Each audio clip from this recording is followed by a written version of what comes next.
In this episode, we're building a roll cage.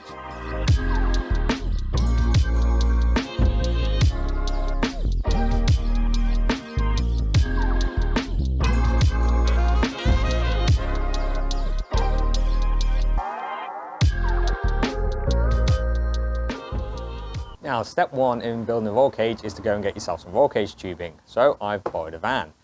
However, to go and get it, I need to make a small modification to this van. And as it's not mine, obviously if you're watching this, it must have gone well. Because if it didn't, there's no way in hell I was going to show you this footage. So, that being said, let's modify someone else's van. The modification required was to take out the bulkhead panel between the rear cargo area and the cabin. Removing it would allow me to get a 5 metre long length of tube into the van and shut the doors. Remember that figure, it's important. Also, in case the British police are watching this, while I don't own the van, I do have permission to use it and I am on the insurance policy for it. For any of my international viewers, the UK insurance system is seriously messed up and does not make it easy to use someone else's vehicle legally. For my British viewers, well, you all know exactly what I'm on about.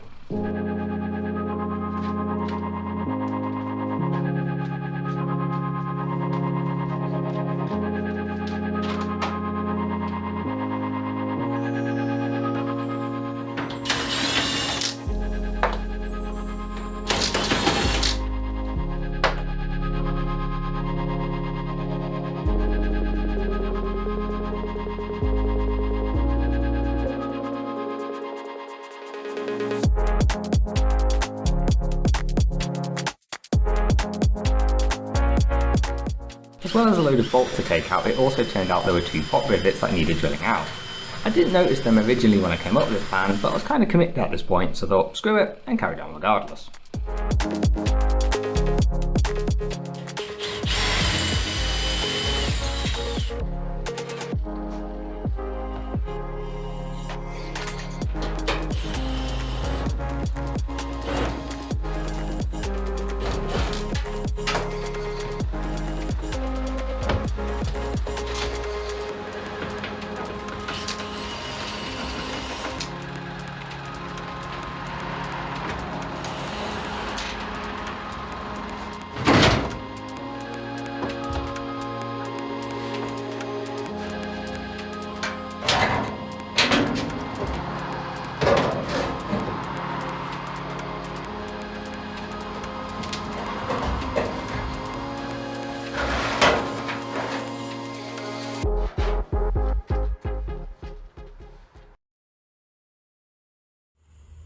Well, after 6 hours, I finally got to my destination and picked up the tubing.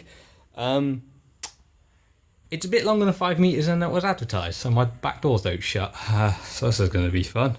But anyway, I've got it all, done a decent deal with the guy as well. A lot cheaper than it would have been buying this and getting it delivered locally. So now I get a very long journey back home. Because unfortunately, when the door's open, I can't sleep in the back of the van as I was kind of planning to do. Oh well, let's hit the road.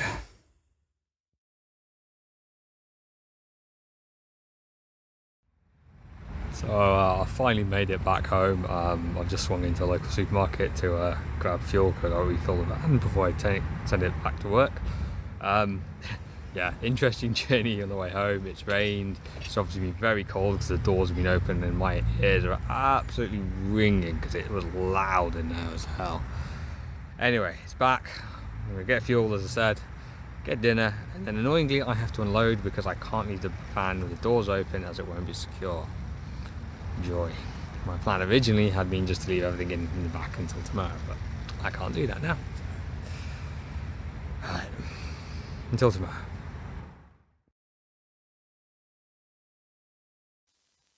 Well, it's been some time since I went and picked up that roll cage tubing, and unfortunately nothing has really much progressed on the roll cage. Unfortunately, I've been let down by a teammate. He hasn't yet appeared on camera. Whether he continues to be part of this project is entirely up to him, but he had a tube ender and was supposed to be building a cage, but hasn't got round to it. Unfortunately, we've only got a matter of weeks now to get this car done, so I've really got no choice but to crack on with it myself. My other teammate, Matt, who has been on camera, he asked around, and he was able to come up with this. Borrowed it off a friend. This is a Tubella 3 tube bender.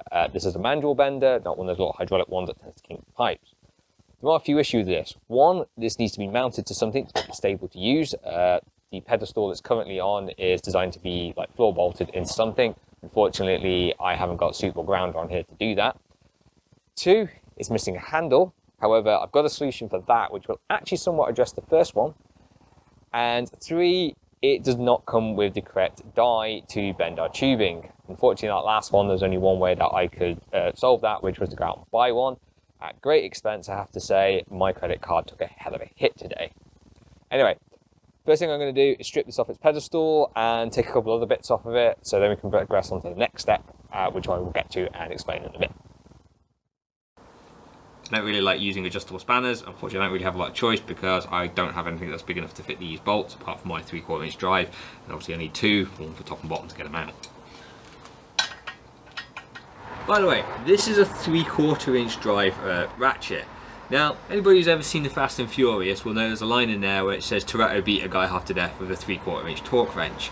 The weight in this, if you hit someone with that, you would have killed them. My biggest complaint about that thing.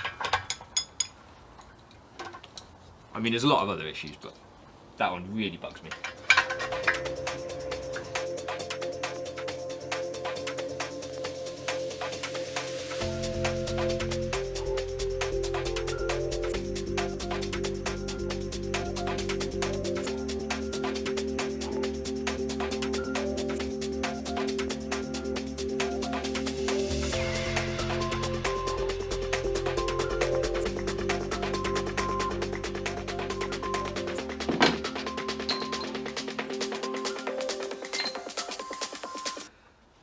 Right, next job, make a template for these holes.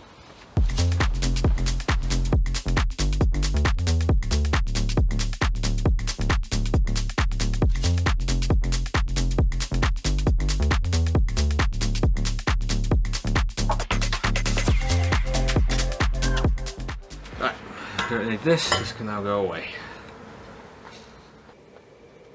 Now, you may have seen in the background of previous shots in previous episodes this frame lying around on my lawn.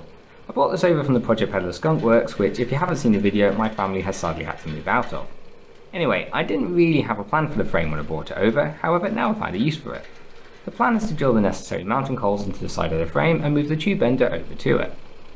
I will also note that the frame is currently on its side compared to how I plan to use the bender. With the bender mounted on its side, it means I bend the tube upwards rather than sideways. This is advantageous for me as I have limited space available, and also ties in with what I'm going to do next. To help drill the necessary holes through the frame, I borrowed a piece of equipment off work called a mag drill. Now, if you've never come across one of these, what they are is in essence a small pillar drill with a large electromagnet in the base. This allows you to stick it to steel items and drill them more accurately and straighter than if you tried to do them just using a power drill. Due to the size of the holes required, I had to go through multiple stages, and even then I didn't actually have a drill that was large enough to take the holes out to the final size.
With this now mounted to the frame, we can now address the problem of the lack of handle. And I have a plan.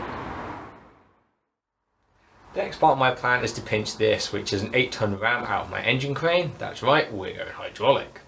Now I'm not the biggest of guys and 2-inch tubing is pretty big, so I think I was always going to struggle to bend it by hand using the bender. I therefore did always have it in the back of my mind that I was possibly going to have to rig this thing up.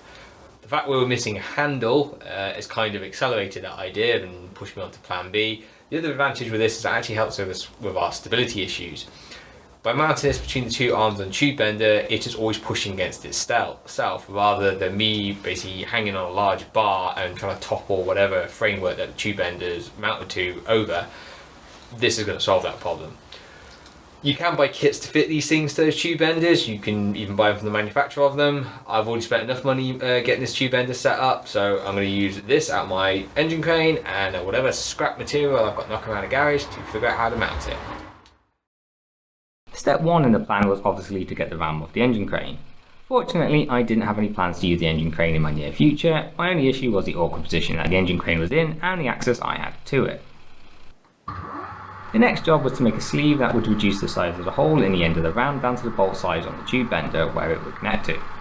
If it was my tube bender, I probably would have just drilled it out and fit a larger bolt. However, as the tube bender wasn't mine, I had to make sure that any modifications I made were reversible for when I returned it. To make the sleeve, I found a piece of tube the right size, squared the end up on the lathe, and then parted it off to the correct length.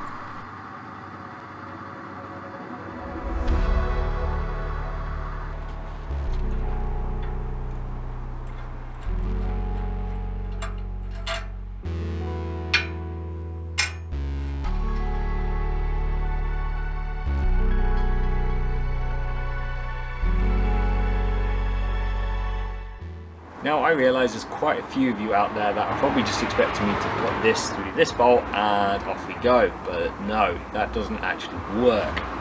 There are two problems with that. One, if I do that, as you can see, I lose most of the usable range out the bender, and two, this puts massive amounts of side load into this arm, which we don't want. What we really want is for this ram to pivot around about here, sort of as close as I can get to where it comes out the cylinder. You can get rams that do this, they have these necessary points. Obviously I don't have that option, so what I need to do is build something to hold this, which will then pivot around one of these bolts. Now fortunately my ram had a nice machine part at the end which I could use to support it. To do this, I cut a 3.5 inch by 3.5 inch square plate and machined a tightly fitting hole in the centre of it that the ram would locate into. When I say I machined it, what I actually did was use it as a training exercise when teaching a new recruit at work on how to use the lathe. Elliot, if you're watching, thanks for your help, you did a cracking job.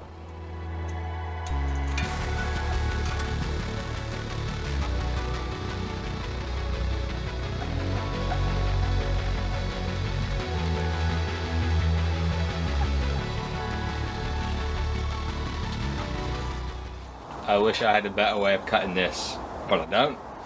And before anybody says angle grinder, this is 10mm thick steel plate. Angle grinder is really going to struggle with that. I'm just going to burn through discs. So.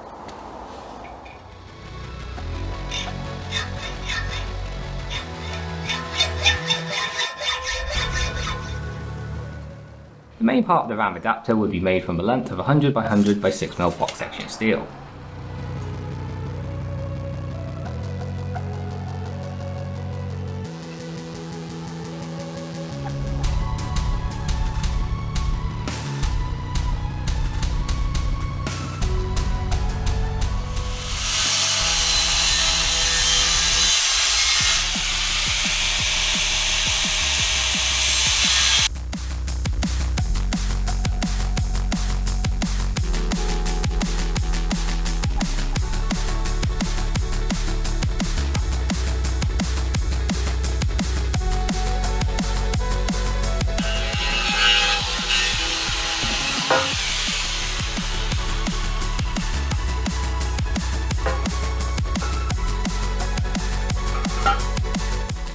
With a piece of box section steel cut to length, the next task was to mark out a notch that had to be cut to clear the parts of the hydraulic ram and for the bolt hole that would secure the base of the ram to the box section steel.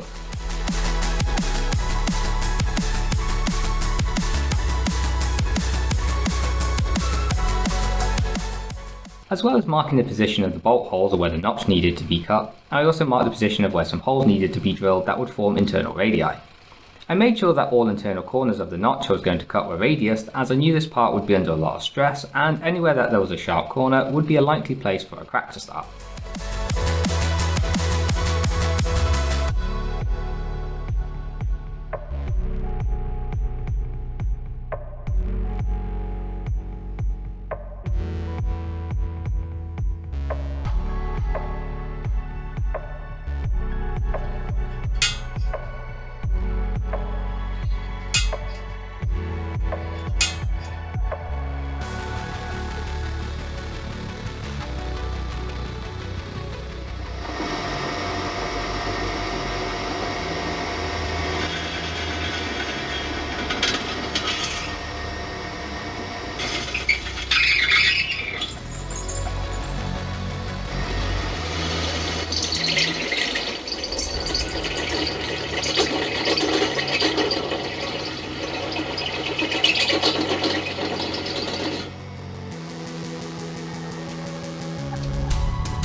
With all the holes cut, I cut the notch out that was required to clear the built-in pump on the ram.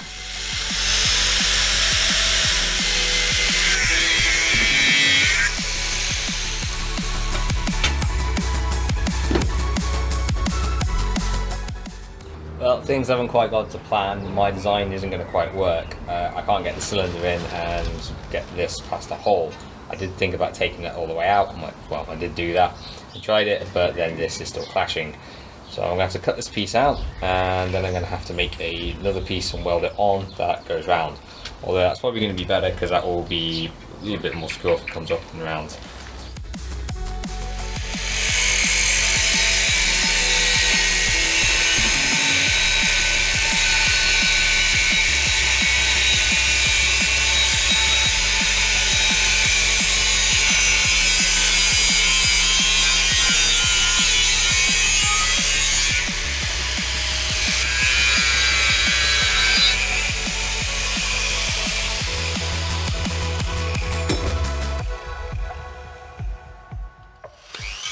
To get the end plate that was machined to fit in the end of the box section steel, the small seam inside of it had to be filed down a bit.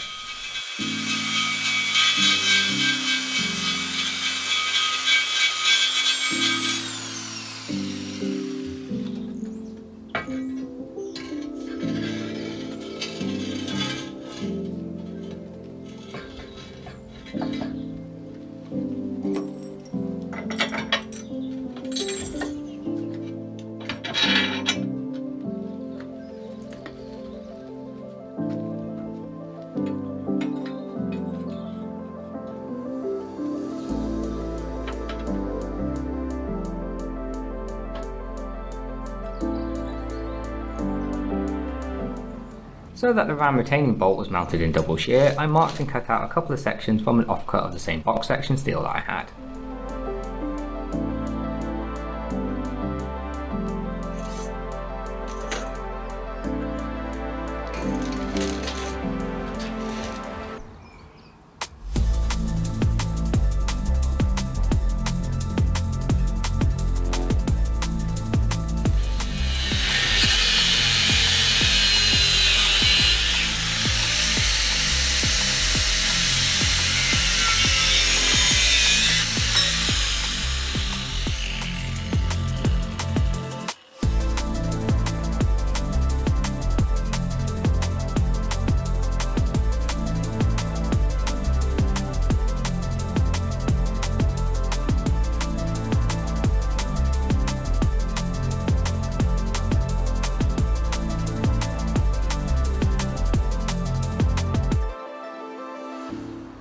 The parts cut out, I just had to mark the position of the final bolt hole and drill it.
all the parts made, I began tack welding them all together.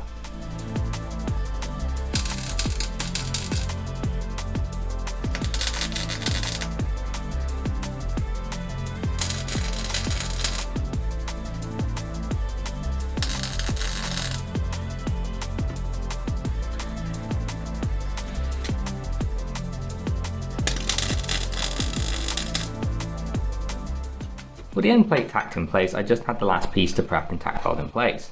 Unfortunately, my memory card filled up just before I did this, so I missed it on camera. Well, this is what I've come up with. It's deviated obviously from the original design, but we had to do it to get the cylinder out. It's all tack welded together. It's got the bolt in double shear, and the cylinder has been able to be removed from it, so that's all good. I'm now going to switch to the old-fashioned arc welder rather than the MIG, because this is a pretty thick section and I think it's going to start pushing the limits. I need to make sure that this has got decent penetration because there is going to be some force behind this.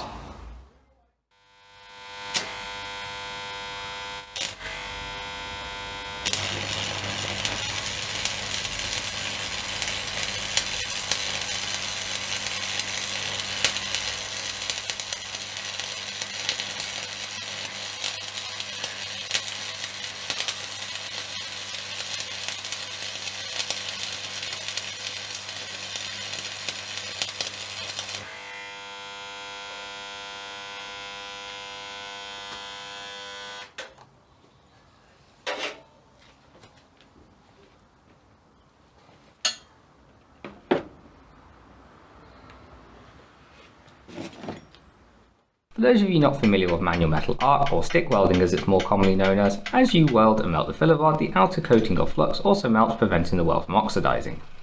This flux creates a sort of hard shell, or slag as it's known out over your weld, which you then have to chip off.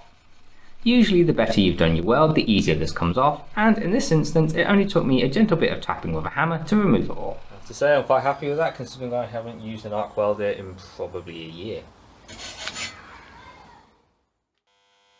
Happy with my first weld, I cracked on with the rest.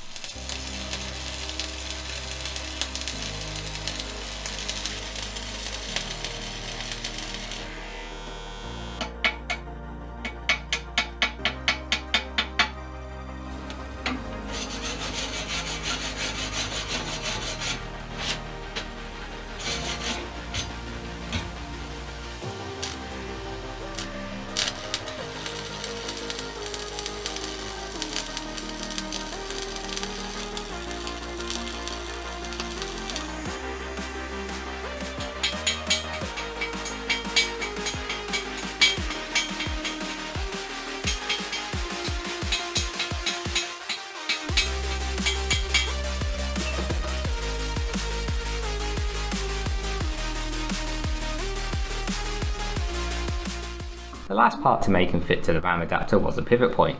This was made from a 30x30 piece of solid steel bar that I put in the 4-jaw chuck on the lathe to drill the centre out.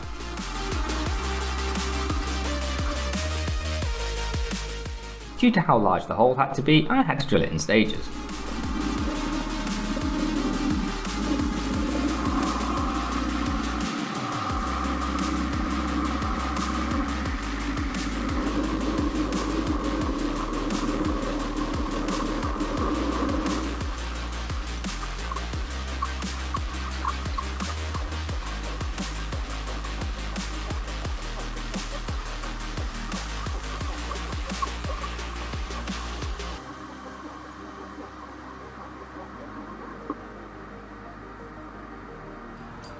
So that I wouldn't damage the parting off tool in the lathe, I decided to cut this one to length by hand. I wish I had a better way of doing it, but as 30x30 solid steel bar is a bit much for a 4.5-inch angle grinder, I had to resort to using the good old hacksaw.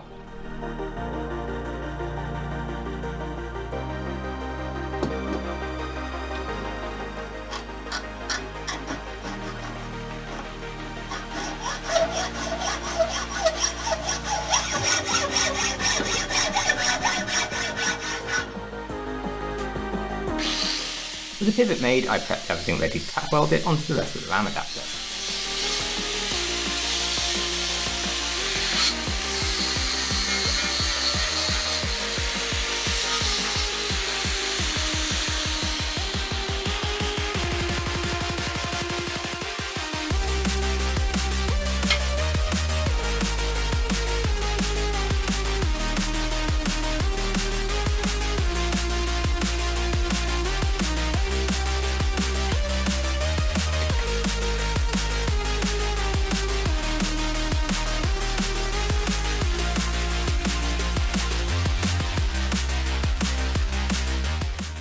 For the sake of ease, I used a MIG rather than a stick welder to tack the pivot in place.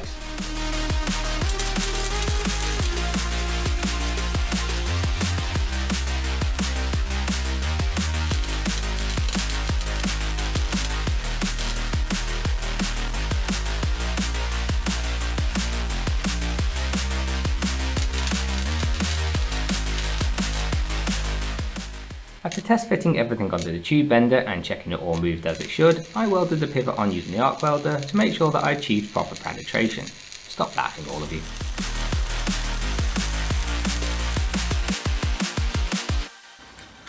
Right, well, I'm going to leave this to cool down.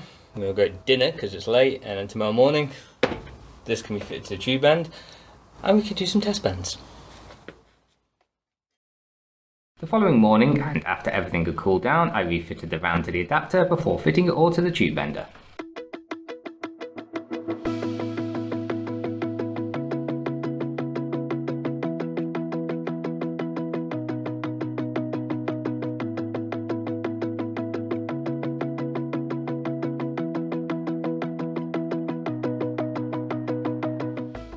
Before fitting the large pivot bolt, I decided it would be a good idea to grease it.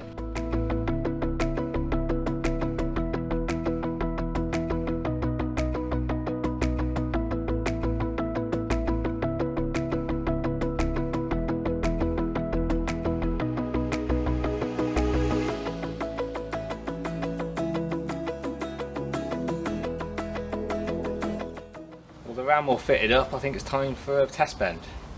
Now, I'm not going to attempt it straight away in the roll cage tubing, purely because I've only got so much of it, it's kind of expensive. I do have some other dies for this, so I'm going to chuck one of them in, and a piece of kind of scrap 1-inch tubing that I've got left over from another project. In theory, if it works with that, it should work with the roll cage tubing. After a bit of messing around trying to figure out how to set the die up and its follower, I managed to somewhat successfully bend the 1-inch tube. There was a little rippling along the tube where the seam was, however as the roll cage tubing is seamless, I was hoping this wouldn't happen. With this test done, there was nothing left to do but try it with the big stuff. Well, it's taken me all afternoon to get this set up. I have to be honest, it's been a bit of a pig and there have been a few problems that I've had to overcome. This is one of the shorter lengths of tubing that we got. When I went down south to get tubing, there was a bunch of 5-metre lengths and there was some that were around about 2 metres length. This is long enough to do one of the front bars that goes from like driver's footwell up to the main hoop. I've set this so basically the first bend is in the correct position. This is only a test bend, but if it goes successfully, then this will become part of the roll cage. Now, I haven't tried this off camera, so you are going to get to see the first one. We did try a small piece of tubing earlier, which was successful, so hopefully everything holds together and this goes well. We're aiming for 55 degrees. I probably have to go just a fraction beyond it, purely because steel is a elastic material, so it springs. So when we release it, it'll probably go back a little bit. On the main hoop, that's not too big of a problem because we just put ratchet straps, but the front bars need to be pretty accurate. So yeah, fingers crossed, let's see how this goes. Oh, also I had to chuck a load of paving slabs on the back of this frame because with the weight of the tube and this die, it was kind of trying to tip forward a bit on me. I may try and find a better solution for this to hold it down. Anyway, I'm going to take this steady and see how it goes. When you first use a tube bender, you're going to have to do some test bends, so when you order your material, make sure you use a bit extra. When you bend metal tubing to a certain angle, it will spring back a bit, so you will actually need to bend it a little further so it springs back to where you want it to be. You will also need to figure out where the centre of your bend is in relation to a point on your bend die, so when you put the tube in, you know where to position it in order to get the bends where you want them. This has taken a lot more effort, this is when I did that small one this morning.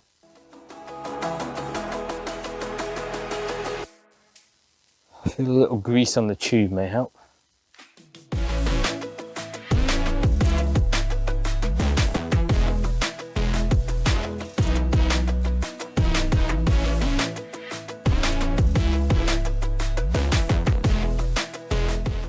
Before anyone says it, yes, I am very aware of air over hydraulic cylinders. 2 reasons I didn't use one. 1, I was trying to keep the cost down, so I didn't want to go out and have to buy one. And 2, I don't actually have an air compressor.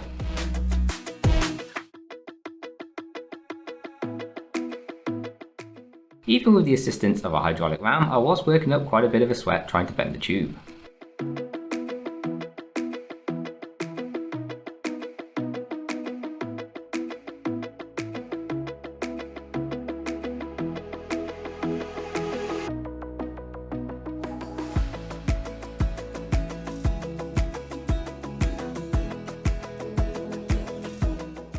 Right, well that's at now 55 degrees. I stuck the ear defenders on because I'm concerned if this breaks, it's going to go off like a gunshot.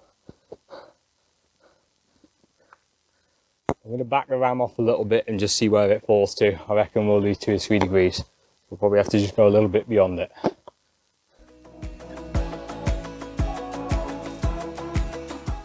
You know what, that's not bad. I've lost maybe a degree. So.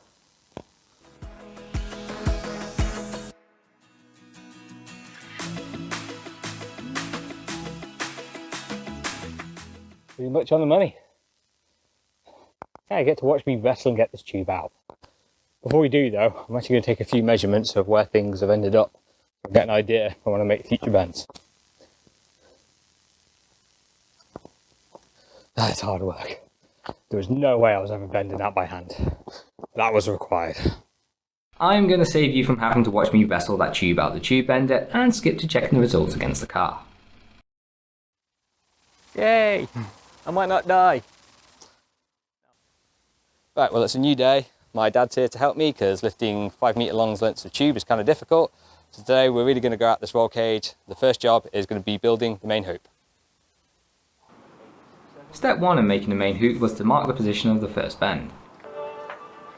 Now if like me you've had to store your tubing outside, step 2 is to wire wheel any surface rust and mill scale off. This helps the tubing fit the die properly and slide round the die as it bends.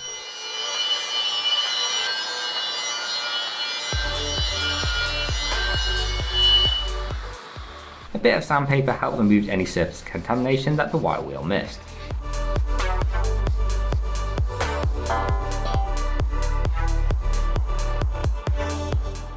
Step 3 is to reapply your marks after you've just wire wheeled and sanded them off.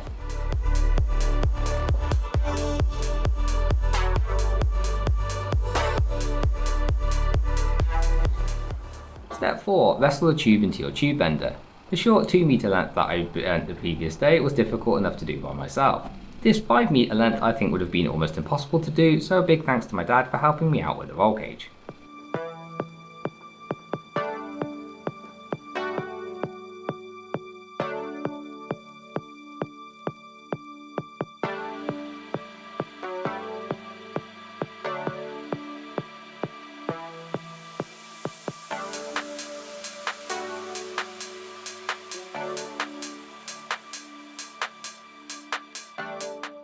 Step 5, pray that your measurements, CAD model and the calculations were all correct so that you got the tube in the right place, and then bend it.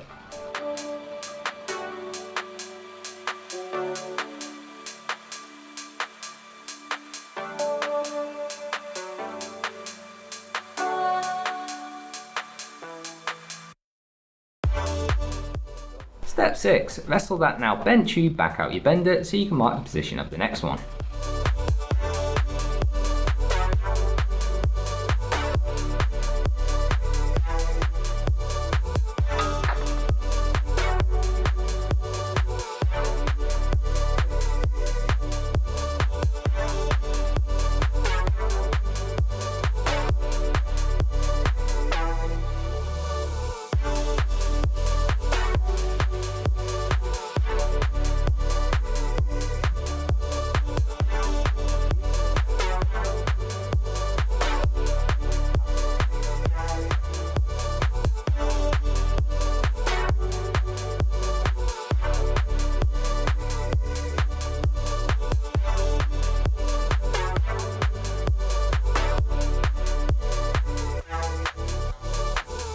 With the first bend complete, we set about marking the position of the second.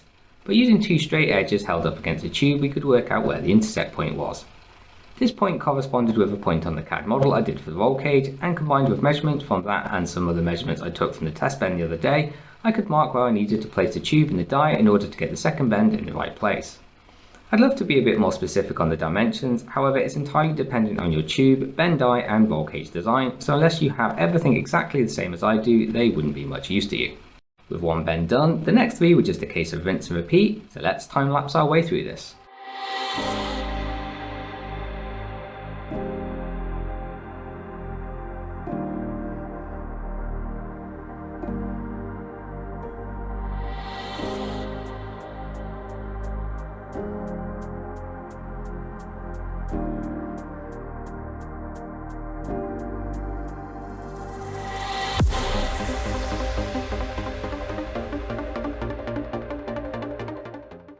Unfortunately, I missed actually doing the second bend as my GoPro's battery died, but as you can see, it was successful.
I'm going to end the episode here with me cutting the main hoop to length. Come back next time to see the continuation of the roll cage. If you've enjoyed this episode, then please hit that like button and share. If you want to stay up to date with this build, then please hit that subscribe button and remember to turn on notifications. And finally, if you want to see more episodes in this build series, then please click the link that should be on screen now. Once again, thanks for watching.